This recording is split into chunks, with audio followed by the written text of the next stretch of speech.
Sir ബിജെപിയുടെ ഈ fund തട്ടിപ്പുമായിട്ട് നമ്മൾ കഴിഞ്ഞ ദിവസം ഒരു വീഡിയോ ചെയ്തിരുന്നു. അതിലിപ്പോ പുതിയൊരു ഡെവലപ്മെന്റ് വന്നിട്ടുള്ള എന്താണെന്ന് വെച്ച് കഴിഞ്ഞാൽ പോലീസ് കേസ് എടുത്തിരിക്കുകയാണ്. ഇതുമായി ബന്ധപ്പെട്ട് എന്താണ് സർ കൂടുതൽ വിവരങ്ങൾ? ഏറ്റവും ആദ്യമേ തന്നെ നമ്മൾ കഴിഞ്ഞ ദിവസം പറഞ്ഞിരുന്ന ഒരു പലചരക്കടയുണ്ട്. ആ പലചരക്കടയെ കുറിച്ച് നമ്മൾ പറഞ്ഞിരുന്നു. പക്ഷെ ആ പലചരക്കടക്കാരൻ തികച്ചും നിരപരാധിയാണ്. കാരണം പുള്ളി ആ ദീപ സുദർശൻ എന്ന് പറയുന്ന പേരിലുള്ള ആ ഒരു സ്ത്രീയാണ്, അവരുടെ പേരിലാണ് പലചരക്കട. അവരുടെ ഹസ്ബൻഡ് ആണെന്നാണ് ഞാൻ വിചാരിക്കുന്നത്. അവിടെ പ്രമദ ചന്ദ്രൻ എന്ന് പറയുന്ന ഒരാളാണ്. അദ്ദേഹം നേരത്തെ CPM-ലോ CPI-ലോ ആയിട്ട് ഉണ്ടായി. 2 കൊല്ലമായിട്ട് ഇപ്പോൾ BJP-യിലേക്ക് ജോയിൻ ചെയ്തിട്ടുണ്ട്. അപ്പോൾ ആ 2 കൊല്ലമായിട്ട് BJP-യുടെ മണ്ഡല സെക്രട്ടറി ആയിട്ട് പുള്ളി വർക്ക് ചെയ്തുകൊണ്ടിരിക്കുകയാണ്. അപ്പോൾ പുള്ളിക്ക് പ്രത്യേകിച്ച് ചാർജ് ഒന്നും ഉണ്ടായില്ല. പക്ഷെ പുള്ളിയുടെ ഈ കട. അപ്പോൾ ഈ തട്ടിപ്പ് നടത്തിയവർ ഈ ഗംഭീരമായിട്ടുള്ള നിരവധി തട്ടിപ്പുകൾ നടത്തിയിട്ടുണ്ട്. ഞാനത് 3 ഘട്ടമായിട്ട് വിശദമാക്കാം. ഇത് ആദ്യത്തെ ചെറിയ തട്ടിപ്പാണ്. അപ്പോൾ ഈ തട്ടിപ്പ് നടത്തിയവർ എന്തെന്ന് വെച്ചാൽ ഇയാളുടെ ബില്ല് വ്യാജമായിട്ട് ഉപയോഗിക്കുകയാണ് ചെയ്തത്. അപ്പൊ അതിൽ GST നമ്പർ കറക്റ്റ് ആണ്. പക്ഷെ പുള്ളിയുടെ നമ്പറിൽ ഫോൺ നമ്പറിൽ എന്ത് ചെയ്തു വെച്ചാൽ ഒരക്കം മാറ്റി കൊടുത്തു. കാരണം ഇനി വിളിച്ചാലും ഇയാളെ ഒരു കാരണവശാലും കിട്ടരുത്. അപ്പൊ ആൾക്ക് അറിയില്ല. കാരണം പുള്ളി ചോദിക്കണം അങ്ങനെയാണെങ്കിൽ കാശ് എവിടെയെന്ന് ചോദിക്കണം. പുള്ളിക്ക് കാശ് കിട്ടിയിട്ടില്ല. പുള്ളിയുടെ അക്കൗണ്ടിലേക്ക് 3.4 ലക്ഷം രൂപ ഉണ്ടല്ലോ, അങ്ങനെ വന്നിട്ടില്ല.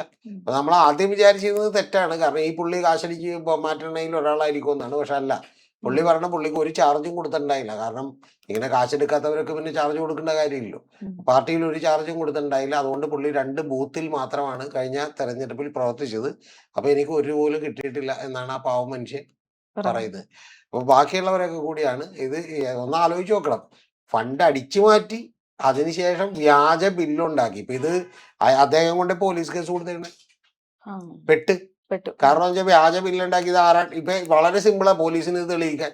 കാരണം എന്താ, ഒന്ന് ആ ബില്ല് ആരാ സബ്മിറ്റ് ചെയ്തേക്കണത് BJP-യുടെ ഓഫീസിൽ ചെന്ന് ചോദിച്ചാൽ പോരെ.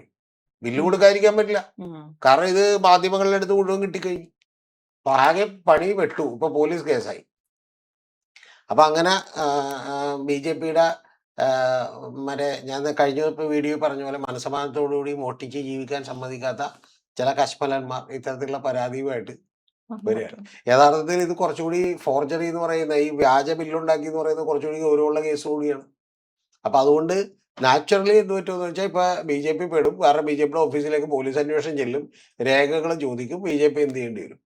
പിന്നെ പേടിക്കാനില്ല, നമ്മുടെ VD സതീശൻ ഭരിക്കണോണ്ട് പേടിക്കാനില്ല. കാരണം അല്ലാന്നുണ്ടെങ്കിൽ പണിപ്പെട്ടാണ്. ഇപ്പൊ BJP-യുടെ തന്നെ മുഖ്യമന്ത്രിയൊക്കെ ആയതുകൊണ്ട് പ്രശ്നമില്ല.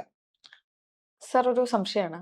അപ്പോ നമുക്ക് ഇത്രയും ചെയ്യുമ്പോൾ ഒരു സംശയമെങ്കിലും വരില്ല, ഇത് എന്തായാലും പിടിക്കപ്പെടുന്നുള്ള മനസ്സിലാവില്ലേ? അല്ല, ഇത് പിടിക്കപ്പെടൂലെന്ന് 100% ഉറപ്പ്. അതാണ് വെറുതെ ബില്ല് കൊടുത്തേക്കണം. കാരണം ഈ ബില്ല് ഇത് മറ്റേ കമ്പനിയോ അല്ലെങ്കിൽ ഓഡിറ്റിന് പോയിട്ട് അവിടെ മറ്റേ കമ്പനി സബ്മിറ്റ് ചെയ്യലോ ഇൻപുട്ട് ക്രെഡിറ്റ് മേടിക്കലോ ഒന്നും ഇല്ലല്ലോ. ഇത് ശരിക്കും പറഞ്ഞാൽ വെറുതെ ഒരു ബില്ല് കൊടുത്താൽ മതി. കാരണം എന്താ വെച്ചാൽ ഇതൊക്കെ ആര് വെരിഫൈ ചെയ്യാൻ 10-300 കോടി രൂപ ചെലവാക്കുമ്പോൾ ഈ ചീള് കേസൊക്കെ അങ്ങോട്ട് പോയിക്കോളും. 3.4 ലക്ഷം രൂപയുടെ പറഞ്ഞാൽ ബില്ല് കൊടുത്തേക്കണം. പിന്നെ ഇത് മാത്രമല്ല, ഇതിപ്പോ ഇവിടെ കൊണ്ട് നിൽക്കൂല. ഇനി അടുത്ത എന്താന്ന് വെച്ചിട്ടുണ്ടെങ്കിൽ ഇവര് വ്യാജ നമ്പർ ഇത് ബില്ലൊക്കെ ഉണ്ടാക്കി ഇതുപോലെ കൊടുത്തിട്ടുണ്ട്. ഇതിപ്പോ ഒരെണ്ണം മാത്രമായിട്ട് പുറത്തേക്ക് വന്ന ശരിക്കും ഇത് അന്വേഷിക്കുമ്പോൾ എന്ത് വരുമെന്നറിയോ, ഒരു 10-500 ബില്ല് ഇതുപോലത്തെ ഉണ്ടാവും. ഇപ്പൊ SP ഗ്രാൻഡൈസ് എന്ന് പറഞ്ഞൊരു ഹോട്ടലിലാണ് റൂം എടുത്തിരുന്നത്. 31 റൂം. അപ്പൊ നല്ല ഹോട്ടലാണത്. അപ്പൊ ആ 31 നല്ല ബ്രേക്ക്ഫാസ്റ്റ് ഒക്കെയാണ് രാവിലെ അവിടെ. അപ്പൊ ആ ഹോട്ടലിലാണ് ഇവർ റൂം എടുത്തിരുന്നത്. മറ്റേ ഏറ്റവും VVIP-കൾക്ക് വേണ്ടിയിട്ടല്ല, VVIP-കൾക്ക് വേണ്ടി വേറെ വലിയ റൂമുകളുണ്ട് അവിടെ. 10,000 രൂപ. പക്ഷെ ഇതെന്ന് പറഞ്ഞൊരു 5,000 ഒക്കെ വരുന്ന നല്ല റൂമാണ്. 3,000, 4,000, 5,000 ഒക്കെ വരുന്ന നല്ല റൂമാണ്. അപ്പൊ ആ റൂം എടുത്തിട്ട് 7 റൂമായിട്ട് യൂസ് ചെയ്തിട്ടുള്ളൂ. പക്ഷെ 31 റൂമിന്റെ ബില്ലങ്ങടി. ഒരു ദിവസം എത്ര 3,000, 4,000, 5,000 രൂപ റൂമാണ്. അപ്പൊ സ്വാഭാവികമായിട്ടും എന്ത് ചെയ്യുന്ന വെച്ചിട്ടുണ്ടെങ്കിൽ 2,000 മുതൽ 3,000 മുതൽ ബില്ല് റൂം റേറ്റ് ഉണ്ട് അവിടെ. അപ്പൊ ആ റേറ്റിൽ വന്ന ബില്ലുകൾ എത്ര 20-25 ദിവസത്തേക്ക് അടിക്കുമ്പോ എത്രയോ. അപ്പൊ അങ്ങനെ ഇത് പിന്നെ നമ്മുടെ എറണാകുളത്തുള്ള ഒരു കമ്പനിയുടെ പേരൊന്നും പറയുന്നില്ല, അവര് ജീവിച്ചു നോക്കട്ടെ. അപ്പൊ അവര് പിന്നെ കട്ടൗട്ടൊക്കെ വെക്കാൻ വേണ്ടിട്ട് അവർക്ക് കൊട്ടേഷൻ കൊടുത്തിരുന്നു. അപ്പൊ കൊട്ടേഷൻ കൊടുത്തിരുന്ന 5 ലക്ഷം രൂപ കൈപ്പറ്റിയിട്ടുണ്ട്. കട്ടൗട്ട് വെക്കാൻ വേണ്ടി. പിന്നെ കൊടി വെക്കാൻ വേണ്ടി വന്നതിൽ നിന്ന് 1 കോടി 1.5 കോടി രൂപയുടെ ഏതാണ്ട് കൊടിക്ക് ഓർഡർ കൊടുത്തിരുന്നു. ആ ഓർഡർ കൊടുത്തതിൽ നിന്ന് അഞ്ജന 31 ലക്ഷം രൂപ കയ്യിൽ മേടിച്ചു എന്നാണ് പറഞ്ഞത്. 31 ലക്ഷം രൂപ ക്യാഷായിട്ട് അഞ്ജന എന്ന് പറയുന്ന സംസ്ഥാന സെക്രട്ടറി കയ്യിൽ മേടിച്ചു. അതിന് താൻ ദൃക്സാക്ഷിയാണെന്ന് പറഞ്ഞ് ലെറ്റർ അയച്ചിട്ടുണ്ട് ഒരു ജില്ലാ ഭാരവാഹി മറ്റേ BL സന്തോഷ്, അഖിലേന്ത്യാ സെക്രട്ടറി BL സന്തോഷ്. അപ്പൊ അങ്ങനെ ഒന്ന് പോലീസ് പരാതി, രണ്ടാമത്തത് അഖിലേന്ത്യാ സെക്രട്ടറിക്ക് ഇവിടെ നിന്നുള്ള ഒരു ജില്ലാ ഭാരവാഹി ഇതിൽ വലിയ അഴിമതിയാണ് നടന്നത്. അഴിമതി എന്ന് പറഞ്ഞാൽ ആ കത്ത് കണ്ടിട്ടുണ്ടെങ്കിൽ ഇപ്പം ഞാനത് വിശദീകരിച്ച ട്രൈ ആണ്. 2 ലക്ഷം രൂപ ഇങ്ങനെ, മറ്റേ ഒരാൾക്ക് ഇങ്ങനെ എന്നൊക്കെ പറഞ്ഞ് നിരവധി മറ്റേ കത്തുകളിലൂടെ കൃത്യമായിട്ട് എഴുതി വെച്ചേക്കുന്നതാണ്. അതിൽ സംസ്ഥാന വൈസ് പ്രസിഡന്റ് സോമന്റെ പേര് പറയുന്നുണ്ട്. സോമൻ കാശ് മേടിച്ചു. പിന്നെ എസ് സുരേഷിന്റെ പേരുണ്ട്. അഞ്ജന എന്ന് പറയുന്ന ആളുടെ ഉണ്ട്. പിന്നെ മറ്റേ ഈ കട്ടൗട്ടുകൾ വെക്കുന്നതിന്റെ കാശ് മേടിച്ചേക്കുന്നത് പാങ്ങപ്പാറ രാജീവ് വിജയകുമാർ, ഇത്തരത്തിലുള്ള ആളുകളൊക്കെയാണ്. അപ്പൊ നിരവധി ആളുകൾ ഇനിയും പെടാനുണ്ട്. എന്താണെങ്കിലും അല്ല, ഇതിൽ നമുക്കിപ്പോ ഞാൻ പറഞ്ഞ എനിക്കിപ്പോഴും വിരോധമൊന്നുമില്ല ഇവരോട്. കാരണം എല്ലാവർക്കും അങ്ങോട്ട് കാശ് കൊടുത്ത് ഞാൻ പറഞ്ഞ ഇപ്പൊ ആ മറ്റേ പുള്ളിക്ക് കൂടി കാശ് കൊടുക്കായിരുന്നു, പുള്ളിക്ക് പലരും കിടക്കാൻ എന്തെങ്കിലും. കാരണം അയാള് കച്ചവടമൊക്കെ നേരത്തെ പുള്ളി നല്ല രീതിയിൽ നടത്തിക്കൊണ്ടിരുന്നതാണ്. അപ്പൊ അന്നേരം കമ്പ്യൂട്ടർ ബില്ലൊക്കെ ആയിരുന്നു. ഇപ്പൊ പുള്ളി കമ്പ്യൂട്ടർ ബില്ലൊക്കെ അല്ല, പുള്ളി ഇത്തിരി ക്ഷീണത്തിലാണ്. അപ്പോൾ ക്ഷീണത്തിലായപ്പോഴത്തേക്കും ഒരു കൈ കൊണ്ടൊക്കെ ബില്ല് എഴുതിയാണ് കൊടുക്കുന്നത്. അപ്പൊ അത്തരത്തിലുള്ള ആളുകൾ കൂടി ഒന്ന് സഹായിക്കാം. ഞാൻ പറഞ്ഞ അത്രേ ഉള്ളൂ. അല്ലാതെ ഇപ്പൊ ഇതിനകത്ത് എന്താണെങ്കിലും ഇപ്പൊ വലിയ സംഭവം ഉണ്ടായില്ല. പിന്നെ ഇത് കൂടാതെ ഇതിനേക്കാൾ വലിയ കാശ് അടിച്ചു മാറ്റി വേറൊരു സംഭവം ഉണ്ട്. ബി.ജെ.പിയുടെ ആളുകൾ നേതാക്കന്മാര് തന്നെ. കാരണം ഇവർക്ക് ജയിക്കണമെന്നും താല്പര്യമില്ലല്ലോ. എവിടെ ജയിക്കൂലെന്ന് ഇവർക്കറിയാം. സാർ കഴിഞ്ഞ ദിവസം പറഞ്ഞായിരുന്നു ഏറ്റവും കൂടുതൽ ഫണ്ട് വരുന്നത് ബി.ജെ.പിക്കാണ്. ഫണ്ട് വരുന്നത് ബി.ജെ.പി. കാരണം അഖിലേന്ത്യാ തലത്തിൽ അവരുടെ ഫണ്ടല്ലേ അവരുടെ കയ്യിലുള്ളത്. കാരണം ഇലക്ട്രൽ ബോണ്ട് വഴി കിട്ടിയതിൽ 47%, അതായത് 12,000 കോടി രൂപയിലധികം കിട്ടിയില്ല, 6,000 കോടി രൂപയിലധികം കിട്ടി. ഒറ്റ പാർട്ടി എന്ന് പറഞ്ഞാൽ ബി.ജെ.പി. 47%. അതായത് ഈ ഇന്ത്യയിലെ പാർട്ടികൾക്ക് മുഴുവൻ കൂടി കിട്ടിയ ഇലക്ട്രൽ ബോണ്ട് വഴി കിട്ടിയ ഫണ്ടിന്റെ 47% ഇവരുടെ. പിന്നെ ഭരിക്കുന്ന പാർട്ടിയല്ലേ, ഭരിക്കുന്ന പാർട്ടിക്ക് കാശി കോടികൾ കൊടുക്കും. അപ്പൊ അതുകൊണ്ട് ഇത് ഞാൻ പറഞ്ഞ ഇത് ഇലക്ട്രൽ ബോണ്ട് വഴി മാത്രമാണ്. ഇനി അതല്ലാതെ എത്ര കോടി ഉണ്ടാവും? ഒരു സംസ്ഥാനം ഭരിക്കുന്ന മമതാ ബാനർജി കിട്ടിയത് 1000 കോടി രൂപയിലധികം. അതുകൊണ്ട് ഇതൊക്കെ സില്ലിയായിട്ടുള്ള കാര്യമാണ്. ഇനി വേറൊരു കാര്യം കൂടിയുണ്ട്. PR ഏജൻസികളെ ഏർപ്പെടുത്തിയിട്ടുണ്ട്. ഇപ്പൊ അതിന്റെ പുറത്ത് വലിയ വിവാദം വരാൻ പോണേണ്. വന്നിട്ടുണ്ടായില്ലെന്ന് എനിക്കറിയില്ല, അതും വരും. ഇലക്ഷൻ സമയത്ത് ഏൽപ്പിച്ച ഇലക്ഷൻ സമയത്ത് ഇവരെന്ത് ചെയ്യുന്ന വെച്ചാൽ ഒരു PR ഏജൻസിക്ക് കൊടുത്തിരുന്നു. അപ്പൊ ഒരു 12ഓ 20ഓ മണ്ഡലം ഒരു PR ഏജൻസിക്ക് കൊടുക്കും. ഈ മേഖലയില, ഈ തൃശ്ശൂര്, എറണാകുളം, ചില മേഖലകളിലെ മണ്ഡലം. ബാക്കിയുള്ള ഡീറ്റെയിൽസൊക്കെ ഒന്നും ഞാൻ പോകുന്നില്ല. കാരണം ഞാനും അത്തരം കാര്യങ്ങളൊക്കെ പലതും ഇതായതുകൊണ്ട് ഞാൻ പോകുന്നില്ല.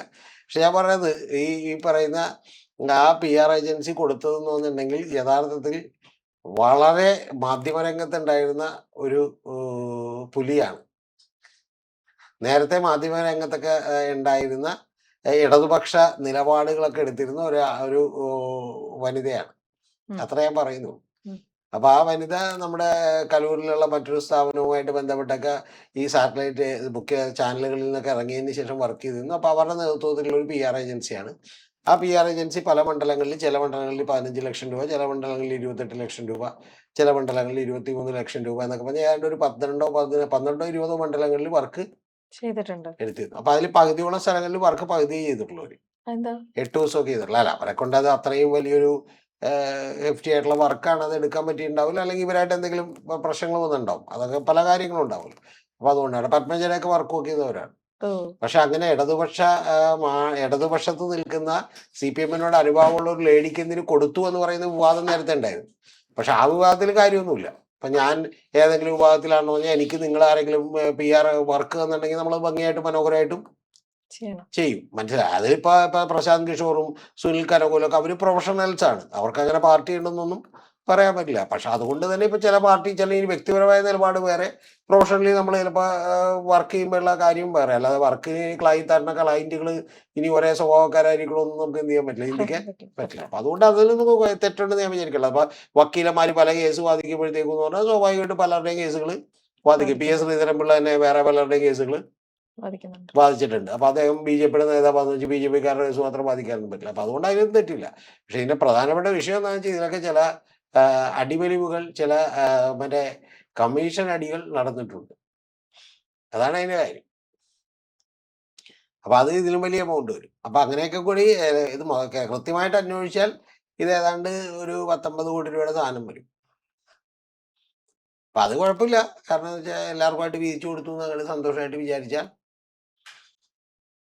പിന്നെ ഇതിലുള്ള പ്രശ്നം എന്താണെന്ന് വെച്ചാൽ ഇതിലുള്ള അടിസ്ഥാനപരമായ പ്രശ്നം ഇതൊക്കെ നേരത്തെ കഴിഞ്ഞ 10 കൊല്ലമായിട്ട് കണ്ടു ഇതൊക്കെ എടുത്തുകൊണ്ടിരുന്ന ഇതിൽ നിന്ന് എങ്ങനെ വരുമാനം ഉണ്ടാക്കാന്നൊക്കെ അറിയാവുന്ന നിരവധി പേർ BJPക്ക് അകത്തുണ്ട്. അപ്പൊ അവരെ എല്ലാവരെയും മാറ്റിക്കൊണ്ടാണ് രാജീവ് ചന്ദ്രശേഖർ വന്നത്.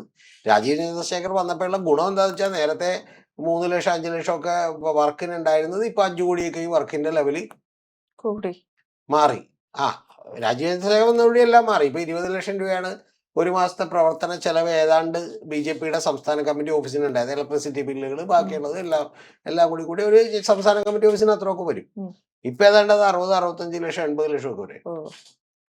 അപ്പൊ കുറച്ചുകൂടി എക്സ്ട്രാ ആയിട്ടുള്ള കാര്യങ്ങളാണ് അത്. പിന്നെ രാജീവല്ലേ വന്നിരിക്കണം. രാജീവ് ചന്ദ്രശേഖർ വരുമ്പോൾ സ്വാഭാവികമായിട്ട് അതിന് മാറ്റം ഉണ്ടാവും. പുള്ളി ഇപ്പൊ ഇംഗ്ലണ്ടിലാണ്. എനിക്ക് ഏറ്റവും ഇഷ്ടപ്പെട്ട കാര്യം ചില മാധ്യമങ്ങളൊക്കെ ഇരുന്ന് ഭയങ്കര തള്ളായിരുന്നു. എന്ന് വെച്ചാൽ ഇത് വെറുതെയാണ്, BJPനെ താറടിക്കാൻ വേണ്ടിയുള്ള ഗൂഢാലോചനയാണെന്നൊക്കെ പറയും. ഇപ്പൊ അഖിലേന്ത്യാ സംഘടനാകാരി ജനറൽ സെക്രട്ടറി ആയിട്ടുള്ള RSSൽ നിന്ന് നിയമിക്കപ്പെട്ടിട്ടുള്ള BL സന്തോഷാണ് ഇവിടെ നിന്നുള്ള ജില്ലാ ഭാരവാഹിക്ക് കത്തയച്ചേക്കുന്നത്. ഇനി എന്ത് പറയാൻ, അകത്ത് പുറത്തേക്ക് പോകുന്നുണ്ട്. പിന്നെ മറ്റേ പരാതിയും കൊടുത്തിട്ടുണ്ട്, ഏത് GST ബില്ല് വ്യാജമാണെന്നൊന്ന് ആലോചിച്ച് നോക്കി. നിരവധി പേരെ മാറ്റി നിർത്തിയിട്ടുണ്ട്.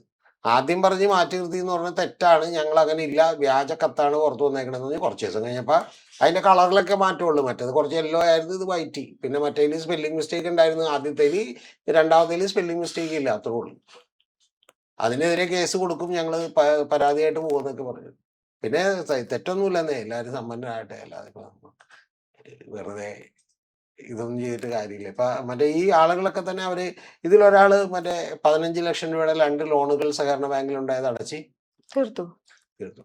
ഇതിന്റെയൊക്കെ പിന്നില് വേറെ ഒരു കാര്യം കൂടി ഉണ്ട്. അപ്പൊ പറയണമല്ലേ ഞാൻ ആലോചിക്കുന്നത്. ഇതിനു മുമ്പ് ഒരു കൗൺസിലറോട് ആത്മഹത്യ ചെയ്തു BJPയുടെ.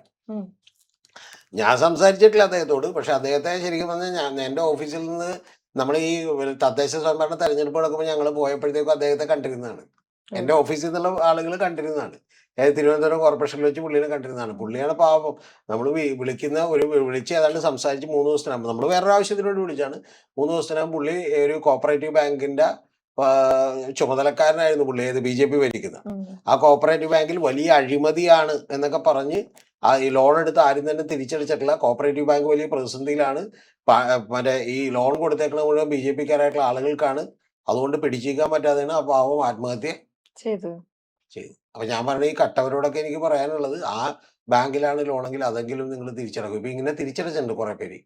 കോപ്പറേറ്റീവ് ബാങ്കിൽ ഒരു ലോൺ 15 ലക്ഷം രൂപ തിരിച്ചടച്ച്, വേറെ ആള് 17 ലക്ഷം രൂപ തിരിച്ചടച്ച്, വേറെ ആള് ബാങ്കിൽ മറ്റേ ലോൺ ഉണ്ടായിരുന്ന 40 ലക്ഷം രൂപ തിരിച്ചടച്ച്. പിന്നെ 17 ലക്ഷം രൂപ എടുത്തൊരു ചെറുപ്പക്കാരനായ ഒരു മനുഷ്യൻ പുതിയ വണ്ടി വാങ്ങിച്ചു. അയാൾക്ക് ഒരു ആഗ്രഹം ഉണ്ടാവില്ലേ, ആഗ്രഹം ബൈക്ക് മേടിക്കണമെന്ന് ആഗ്രഹിക്കാനുള്ള ലെവലേ ഉള്ളു പുള്ളിക്ക്. പക്ഷെ പുള്ളി കുറച്ച് ഓവറായി ആഗ്രഹിച്ചു. അപ്പൊ അതിന് ദൈവം കൂടെ എന്ന് വിചാരിച്ചാൽ മതി. BJPയുടെ രൂപത്തിൽ, BJPയുടെ ഫണ്ടിന്റെ രൂപത്തിൽ. ഇതിന്റെ ചെറിയൊരു പോർഷനാണ്. ഇതിന്റെ വലിയൊരു പ്രോ വേർഷനാണ് നമ്മൾ അയോധ്യയിൽ കാണുന്നത്. പാർട്ടിയുടെ കൂറ് സ്നേഹമൊക്കെ ഇങ്ങനെയുണ്ട്. ഏറ്റവും വലിയൊരു കോമഡി കൂടി പറഞ്ഞ് നമുക്ക് സംസാരിപ്പിക്കാം. ഇവര് പറഞ്ഞുകൊണ്ടിരിക്കുന്ന കാര്യം എന്താ പറയുക, കേരളത്തിൽ വൻ കൊള്ളയാണ് CPM-ഉം അതുപോലെ തന്നെ കോൺഗ്രസും ഒക്കെ നടത്തിക്കൊണ്ടിരിക്കുന്നത്. അതുകൊണ്ട് കേരള ജനതയെ രക്ഷിക്കാൻ ഞങ്ങളെ വിളിക്കൂ എന്നാണ് പറയുന്നത്. ഏത് പാർട്ടി ഫണ്ട് കൊടുത്തിട്ട് ഇങ്ങനെ. അപ്പൊ കേരളത്തിന്റെ ഖജനാവ് കൊടുത്ത് എന്തായിരിക്കും? മറ്റേ ബൈബിളിൽ പറയണത് പോലെ പച്ചമരത്തോടെ ഇങ്ങനെയെങ്കിൽ പച്ചിലൂടെ ഇങ്ങനെയെങ്കിൽ പഴുത്തലൂടെ എന്തായിരിക്കും എന്ന് ചോദിക്കുന്ന ഒരു വാചകമുണ്ട്. എന്ന് പറഞ്ഞ പോലെ പച്ചമരത്തോടെ ഇങ്ങനെയെങ്കിൽ നീ പഴുത്ത വീറായ മരത്തോട് എന്തായിരിക്കും ചോദിക്കുന്നുണ്ട്. അപ്പൊ അതുകൊണ്ട് എന്താണെങ്കിലും കാര്യങ്ങളൊക്കെ ഭംഗിയായിട്ട് ഉഷാറായിട്ട് നടക്കട്ടെ. പിന്നെ ഒരു കാര്യത്തിലേക്ക് സംശയമില്ല, ഇതെല്ലാം ഒതുക്കി തീരൂ. പിന്നെ അല്ലാതെ ഇത് ഞാൻ പറഞ്ഞില്ലേ കഴിഞ്ഞ വീഡിയോയിൽ തന്നെ, ഇത് ആകെ ഒരാൾക്ക് 30 ലക്ഷമോ 40 ലക്ഷം രൂപ ചെലവാക്കാൻ പാടുള്ള ഒരു നിയമസഭയിൽ. ഈ കണക്കുകൾ അങ്ങനെ കൊടുത്തതിന് ശേഷം ഇതിനൊക്കെ രേഖ ഉണ്ടാവുമോ? രേഖ ഉണ്ടായി ഇനി അവനവന്റെ മറ്റേ സ്ഥാനാർത്ഥികളെയും അവനവന്റെ ആളുകളെയൊക്കെ പിടിക്കാൻ പറ്റുമോ? കഴിഞ്ഞ ദിവസം ഞാൻ പറഞ്ഞപ്പോൾ ഒരു മിസ്റ്റേക്ക് പറ്റി. വട്ടിയൂർക്കാവില് K മുരളീധരനാണ് ശ്രീലേഖയൊക്കെയാണ് മത്സരിച്ചത്. ഞാൻ അറിയാതെ മറ്റേ നമ്മുടെ മുരളീധരനാന്ന് പറഞ്ഞു പോയത്. അതെനിക്ക് പെട്ടെന്ന് വന്ന മിസ്റ്റേക്കാണ് വട്ടിയൂർക്കാവില്. അപ്പൊ വട്ടിയൂർക്കാവിലൊക്കെയാണ് ഈ സംഭവങ്ങളൊക്കെ ഉണ്ടായിട്ടുള്ളത്. വട്ടിയൂർക്കാവ് മാത്രമല്ല, എല്ലാ സ്ഥലങ്ങളിലും ഉണ്ടായിട്ടുണ്ട്. ഞാൻ കഴിഞ്ഞ ദിവസം പറഞ്ഞത് ഞാൻ വീണ്ടും ആവർത്തിക്കുന്നു. ഇനി മുന്നും നോക്കാനല്ല, ഒരു ചാൻസ് കിട്ടിയാൽ നമ്മളപ്പം തന്നെ മിസ്ഡ് കോൾ അടിച്ച് മെമ്പർഷിപ്പ് എടുക്കും. ലോൺ കുറച്ച് എന്നിട്ട് വേണം അടച്ചത്.